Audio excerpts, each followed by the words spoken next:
विधायक भास्कर जाधव ने चंद्रपुर में हुए कार्यकर्ता सम्मेलन के दौरान भाजपा को सरकार गिराने के लिए दोषी ठहराया।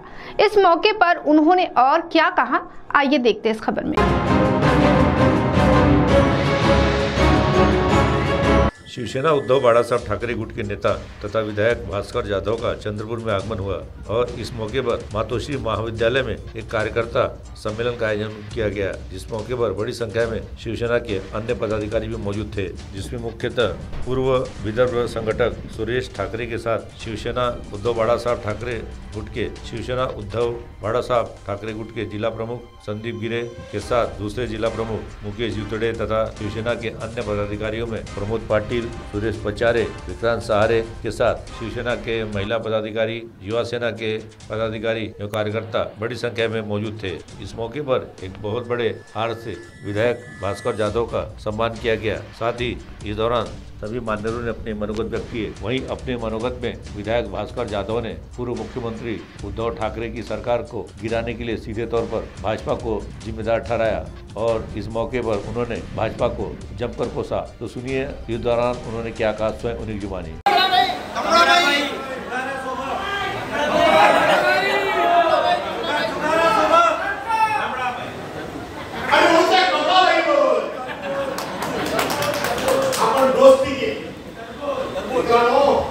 शिवसेनेला 58 वर्ष झाली, शाणे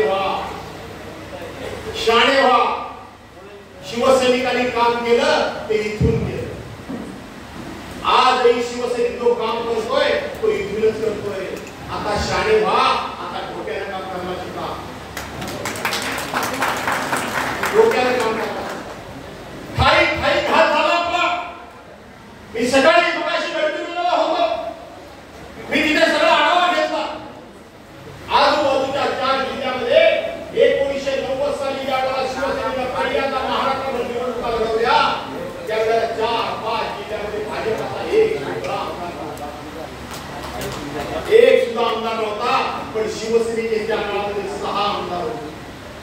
आज या 4-5 जिल्ह्यामध्ये शिवसेनेला एक सुद्धा आमदार आणि भाजपा मात्र केंद्रामध्ये सत्तेस्थानी आहे आणि राज्यामध्ये केंद्रस्थानी आहे। कोणामुळे वाढली भाजपा? या महाराष्ट्रामध्ये स्वतःची डोके फोडून घेतली, गावाच्या ठिकाणी रक्त गाळलं, पोलिसांच्या कोर्ट कचेरीमध्ये महिने शिवसैनिक सगळे त्यांची बायका मुलं दसरा असेल, दिवाळी असेल, गणपती असेल, सणाला आपला घरवाला नाही म्हणून त्यांनी आपल्या घरामध्ये सण सोमवार सुद्धा केला नाही। अशी अनेक उदाहरणे, अशी अनेक प्रसंग आहेत। वकिलाला पैसे द्यायला नाही म्हणून आपली जमीन विकून टाकला, कोण आपलं घरदार विकून टाकला, हे सगळं केलं। त्याने कधी रडगाणं गायलं नाही, त्याने कधी तक्रार केली नाही। त्यांनी फक्त एकच विचार केला की दिल्लीमध्ये हिंदुत्वाच्या विचाराचा पंतप्रधान बसावा, याचा करता शिवसैनिक राबला की नाही राबला? याचा करता शिवसैनिक राबला। ज्यावेळेला 87-88 मध्ये शिवसेनेने भाजपाची युती झाली, त्यावेळेला एक करार झाला, अलिखित करार झाला। अलिखित करार झाला होता। काय झाला होता अलिखित करार?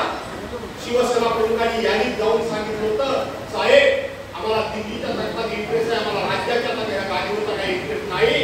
दिल्लीमध्ये आम्हाला तुम्ही पोचवा आणि दिल्लीमध्ये मोठे भाऊ म्हणून मी राहू आणि महाराष्ट्रामध्ये कायम तुम्ही मोठे भाऊ म्हणून राहा, महाराष्ट्रामध्ये मोठे भाऊ म्हणून राहा। आज हे शिवसेनेचे गेले 40 गद्दार,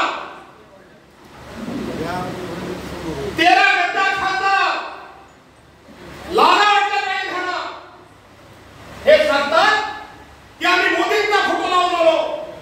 त्या ठिकाणी ही सुरू आहे अध्यक्षाच्या समोर, मोदींचा फोटो लावला आणि मोदींचा फोटो लावून आम्ही निवडून आलो आणि मग उद्धव साहेब काँग्रेस, राष्ट्रवादी काँग्रेसकडे गेले म्हणून आम्ही या ठिकाणी बंड केलं। अरे नालायकांनो, जर बंडच करायचं होतं तर उद्धव साहेब ठाकरेंनी जेव्हा काँग्रेस, राष्ट्रवादी काँग्रेसकडून तुम्हाला मंत्री केलं तेव्हा मंत्रीपद घेताना लाजायला वाटलं तुम्हाला? लाजा वाटायला पाहिजे, नको वाटत द्या। तेव्हा तुम्ही मंत्रीपद घेतली आणि काय सांगताय तुम्ही? बाळासाहेबांच्या विचाराने पुढे घेऊन जातोय।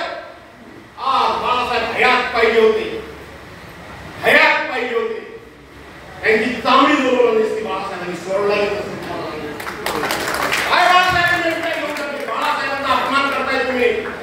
1987-88 ला शिवसेना भाजपची युती झाली. एक असा बॅनर भाजपने दाखवा.